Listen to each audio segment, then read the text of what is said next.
Patriots took a 4-game winning streak and a 5-2 record into a home game against 2-5 Cleveland yesterday. And entering this one, and Andrew, correct me if I'm wrong, the Patriots were 30th in the NFL in points allowed in the first 2 possessions of the game and 3rd in points allowed after that. Do I have my numbers correct? That sounds about right. All right. Yesterday, unfortunately, the song remained the Sounds same. Sounds like a lie. We'll get to that later. Song remains the same for the Patriots.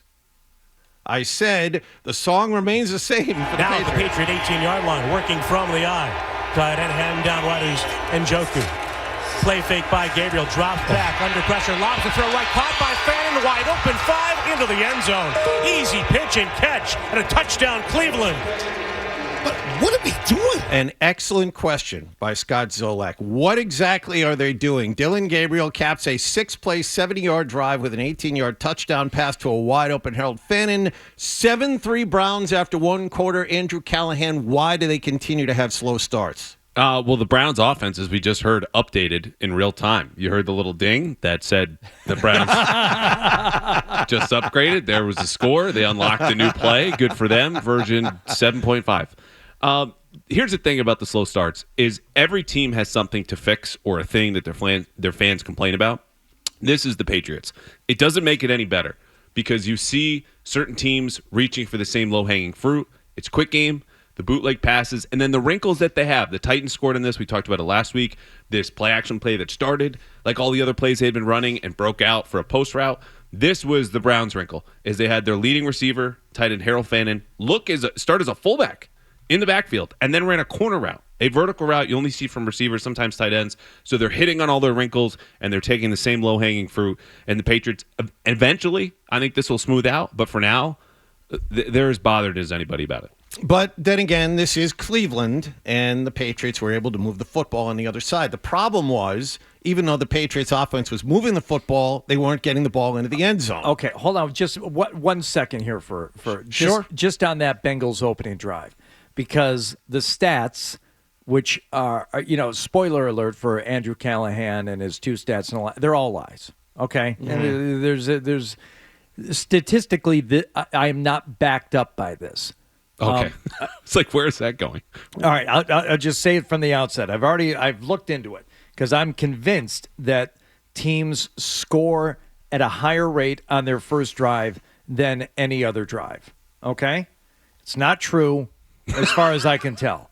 But I do believe that offenses tend to look better, even if they don't score, because it's that scripted 8, what did it take him? 7 plays on that, Yep. John? Yep. 7 plays, 3 minutes, 35 seconds, especially on bad teams when they say, okay, guys, let's learn football this way.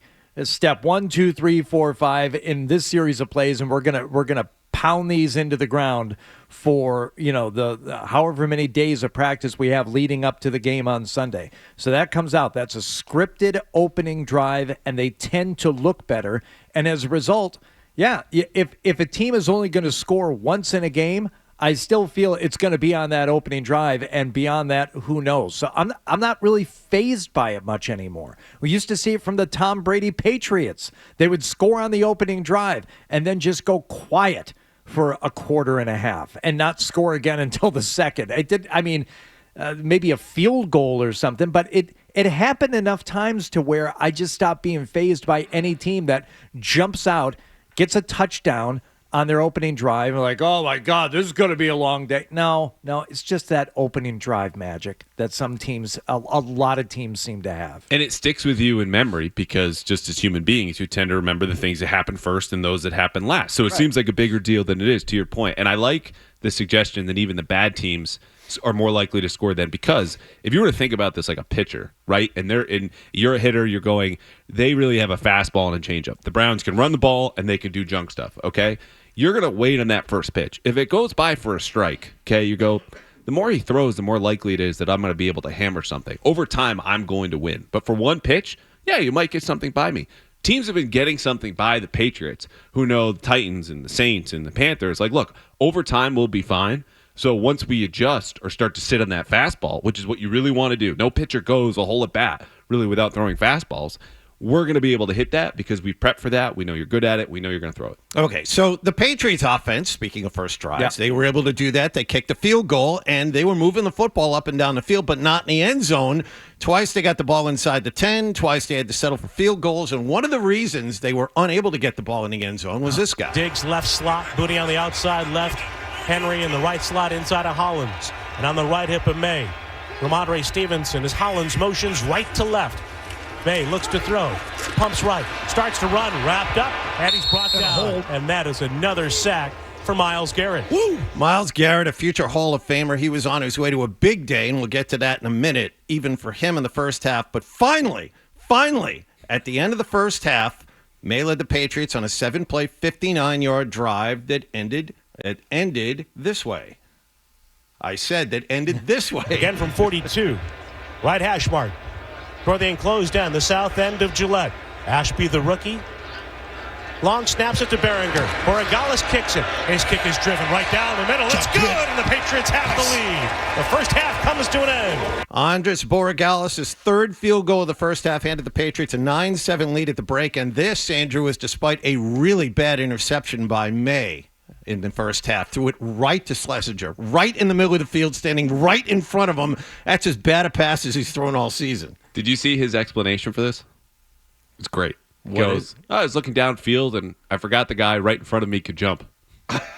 Well, Which is just like the security in that comes from, okay, you won by 19 anyway. But also a kid who knows, yeah, I screwed up. This is a big, bad, dumb mistake, which every quarterback makes, by the way. Even Brady had some of these throws that you're going, okay, all right, you're probably going to got one more of those in the season. But the fact that he bounced back as a 23-year-old kid facing the best pass rush of his entire life, okay, you mentioned the future Hall of Famer, was huge because the next drive, 2 long touch throws, sets up that field goal. so 9-7 at the half. Okay. We have time for Yeah, more? yeah. Let's keep Let's going. continue. And then as they have for the last month, Maye and the offense found their footing in half number 2.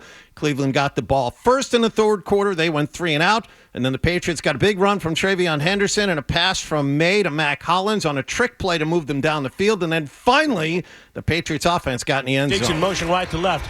Play fake by Maye, rolling right, throws it to the 5.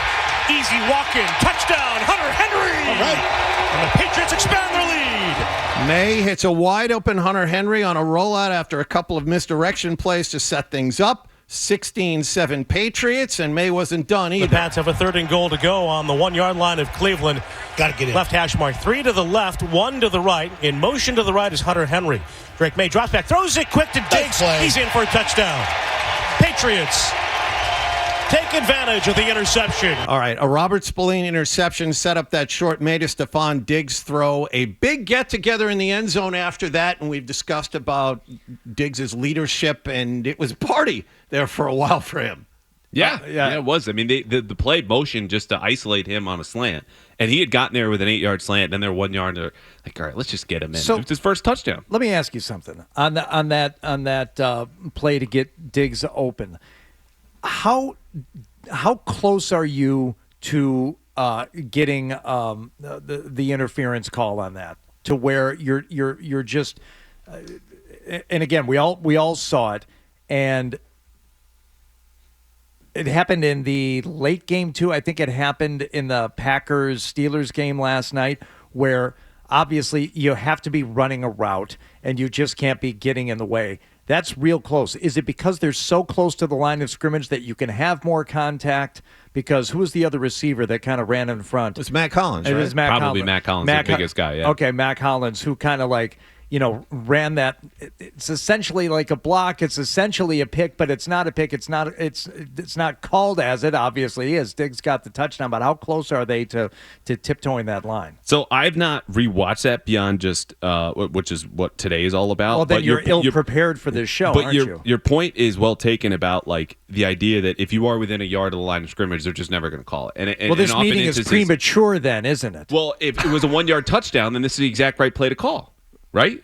Because Is if it you're be- within 1 yard, you're fine. Okay, so that's Yeah, it. yeah, that's Doesn't it. matter. And I think too, there's And also that rule doesn't change just because you're on the goal line. You still have the same number of yards of where a contact is allowed. and there's also a matter of, like there are ways to go about it that are a little bit more, I don't want to say like nuanced, but less obvious. Yeah, I was running a route. I was trying to do a 5-yard out. I had to run straight forward, and if I happen to get in the way of the other guy's cornerback, then yeah, it's fine. Because every single team in the league runs, you want to call them pick plays or rub plays, like you're intersecting routes so that you create traffic for defenders and force them to go up and over. So the only issue is, are you able to kind of fake it well enough or look like you're running a route when everyone knows you're just trying to get in the way? In this case, they did.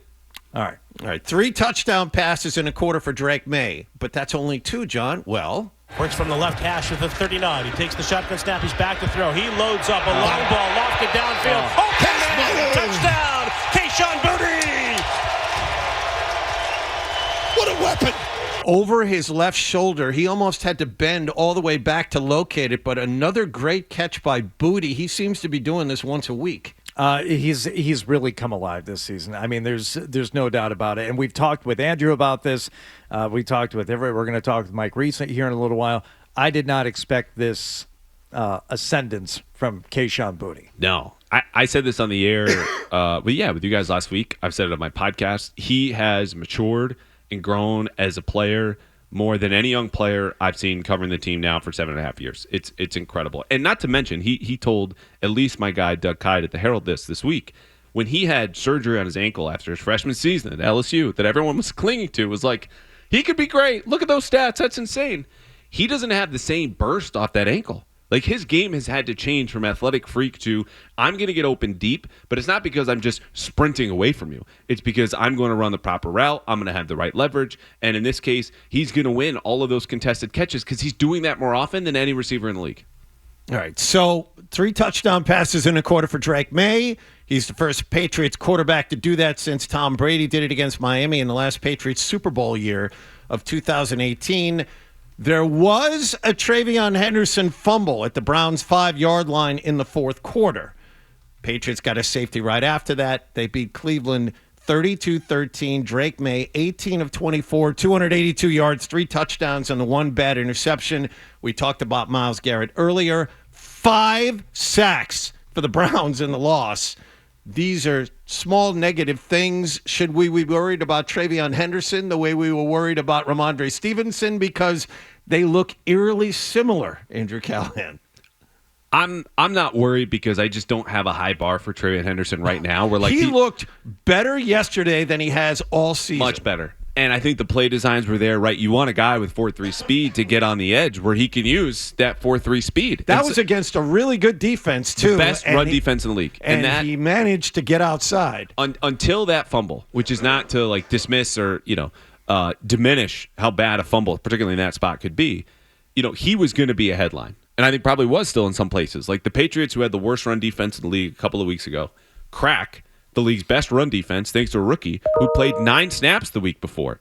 And for us, Travion Henderson might not get the full upgrade like the Browns offense did, but for him, like to play 13 snaps, run 10 times, lead the team in rushing, and go over 60 yards, he basically doubled his previous season high for a single game. So look, the fumble's bad.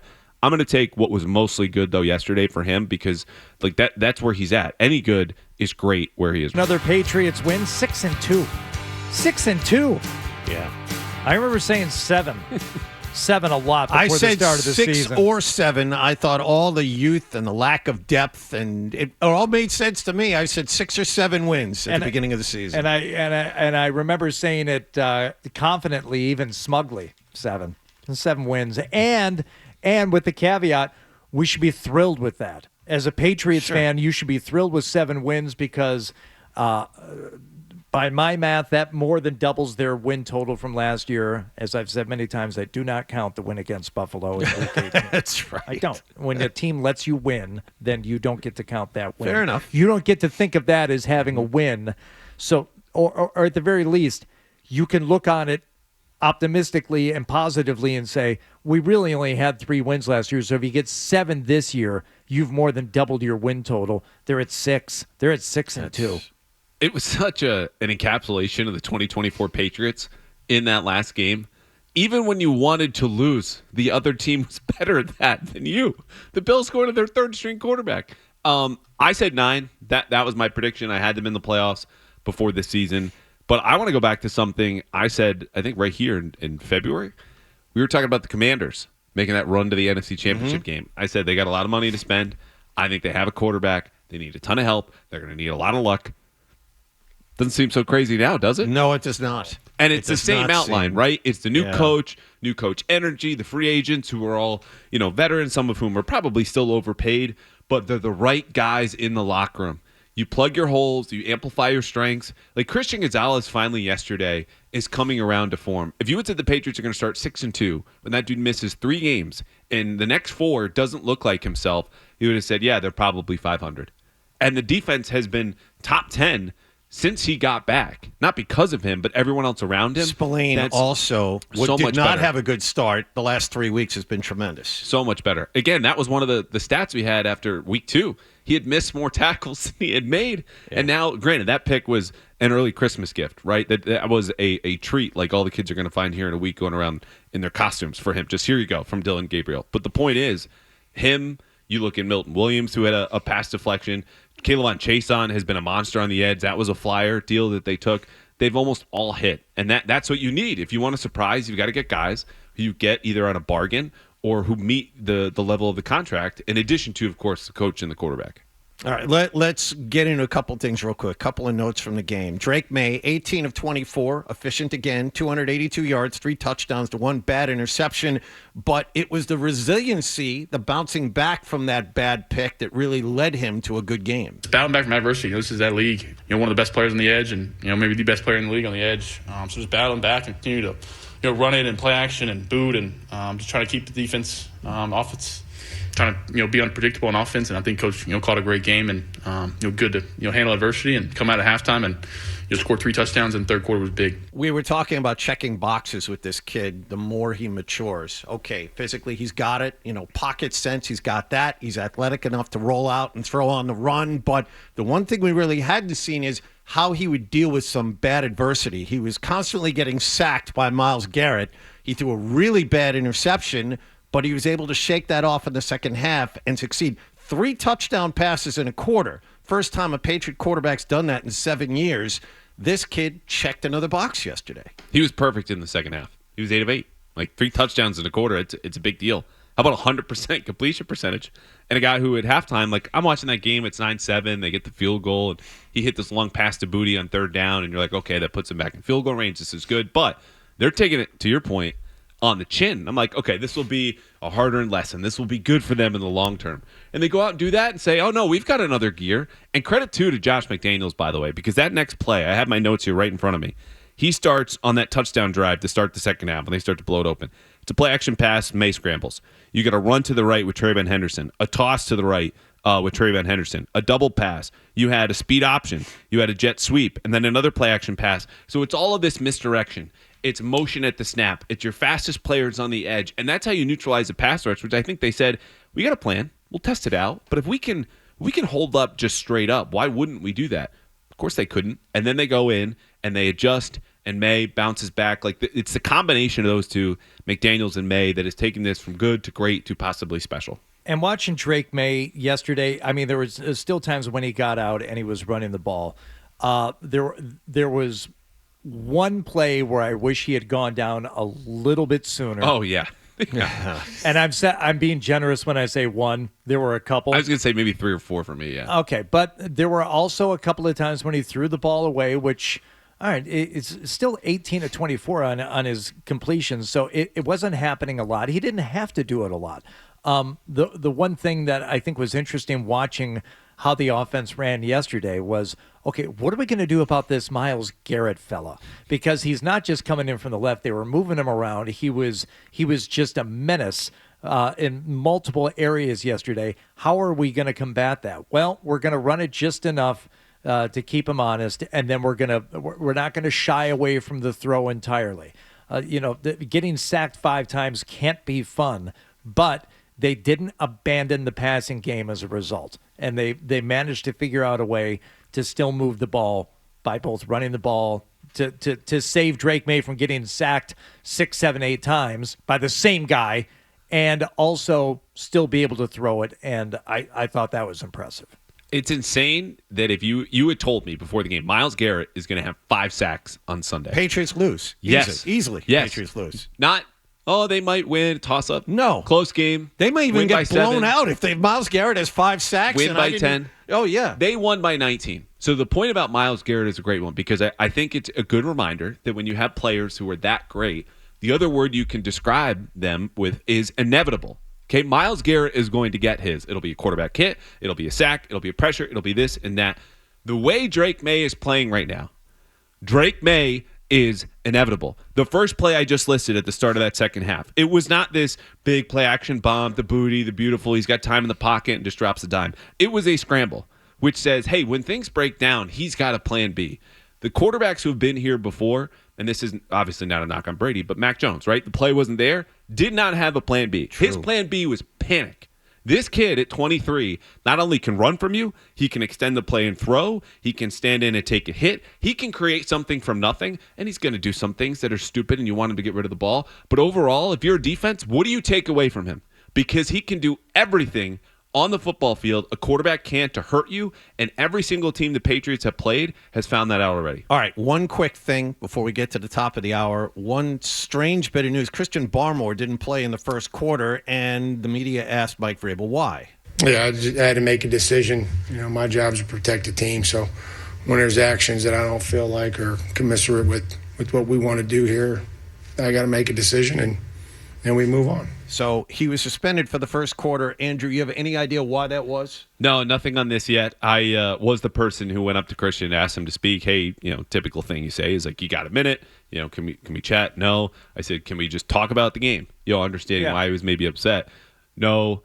And I said, Christian, man, this like he came on my podcast a month ago, and like we're not buddies, we're not friends, but there's at least an understanding of who I am, and I understand who he is. And when I started to make a third, just like, hey, like this is part of the policy. Like if you're an NFL player, you have to talk after games. That's the deal. I didn't make the rules, but I know what they are. And before I could get the third part out to try to meet him halfway, he goes, I got a meeting, and then left, which like is honestly a little funny. And I'm not upset by it, but players are obligated to speak midweek and after the game. I understand why, if he was suspended, and it sounds like he was, that he wouldn't want to talk to the media. But it's just a little odd because they've won 5 straight. That locker room is full of good vibes, and he's going out on his own and a little cranky, I think is fair. Once he got in there, he was fine. There wasn't any residual stuff left over, no pouting. He was good, but it's just kind of strange that A, Vrabel admitted that he in fact did suspend him, and B, that Barmore was angry enough that he would want to speak about it afterwards. Yeah, he said there were actions that were not commensurate or kind of in line with what they want to be, and Vrabel's answer kind of said to me, like, you're making me do this. Like, I had to make a decision, which means someone forced upon me this choice. Do I suspend him? Do I let this go? Again, what that action was or how bad it was, I don't know. I'm still trying to find out. And I think somebody will. It might be our guy coming up in 20 minutes, Mike Reese. But the point is, it was small enough where it was only a quarter, and when your, top 5, top 10 best players doesn't play, and wasn't on the injury report, it's for something else. For all the latest from the Sports Hub, download the app at 985thesportshub.com.